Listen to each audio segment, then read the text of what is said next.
So starting here at the Stay City Tivoli site, we're going to do a short loop around the Liberties, just highlighting all the hotels and student accommodation in the area.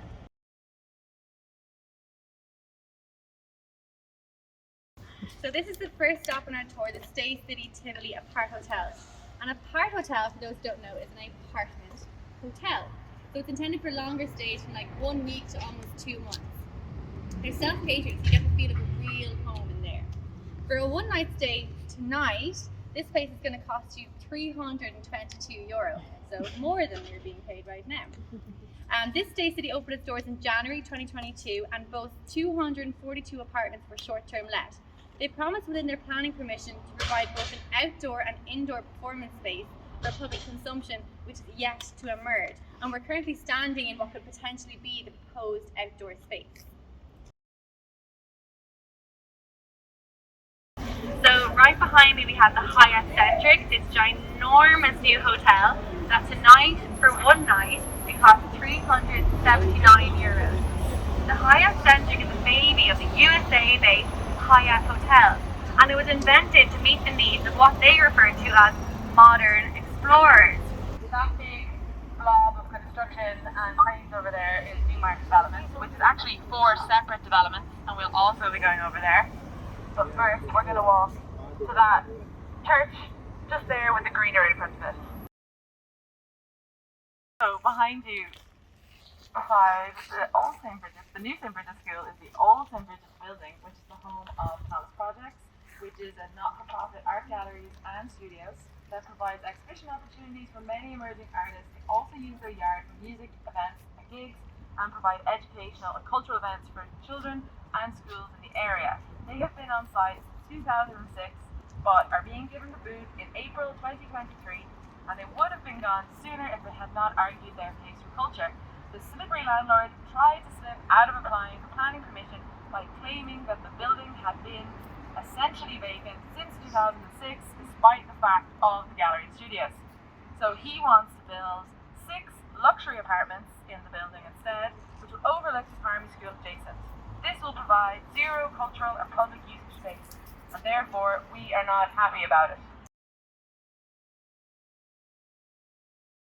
For a really quick pit stop, we're just going to remind you of the bingo game we're playing. So behind Jen is the Kill the Rich sign on the wall. You'll notice these dotted around loads of spots in the Liberties, so please be alert to play the bingo game. There is a prize at the very end.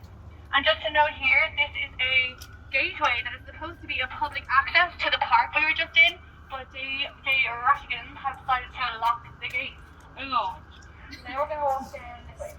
Okay, so the building to the right, the really big rectangular building, it's an 18th century protected building and was once home to South Studios, who were kicked out in 2018 with hardly any notice. The artists had to scramble to remove and store items that had accumulated over their 10 years of being there. Since this very dramatic eviction, it's been empty. If you look at the for sale sign, you can see they put a suggested use, which says, oh, I can't read it, it's so dark.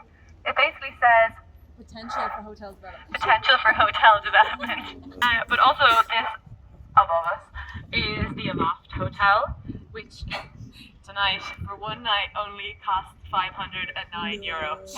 And that was like a week ago when I checked. Oh my God. They have not provided anything culturally. Ooh.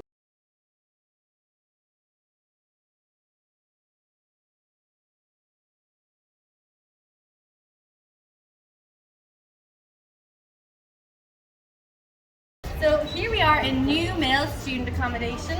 This used to be a building which housed at least 3 other artist studio groups, including the Black Pit Studios, if everyone knows that one. They were in the building until demolition in 2018. This was a fantastic location at all of the Liberties for artists to work, because the area used to be a thriving place with markets and different bits and bobs that artists were like, woohoo, and that's why they came here. If you look here, the new male student accommodation has jumped on the Lovin' the Liberties bandwagon, and they've only gone and gotten themselves a ye old map of the area. And notice how small though it is in comparison. Look how small. Notice how they've only really included themselves, and just notice how they haven't done the bare minimum.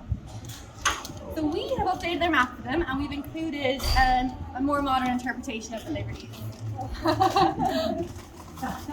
So all of these these red dots in red squares are either student accommodations and hotels, and these floating around red pimples are like Airbnbs and short-term holiday lets. And this, like, bear in mind, we've hardly even touched Thomas Street. Like, this is a small snippet of the Liberty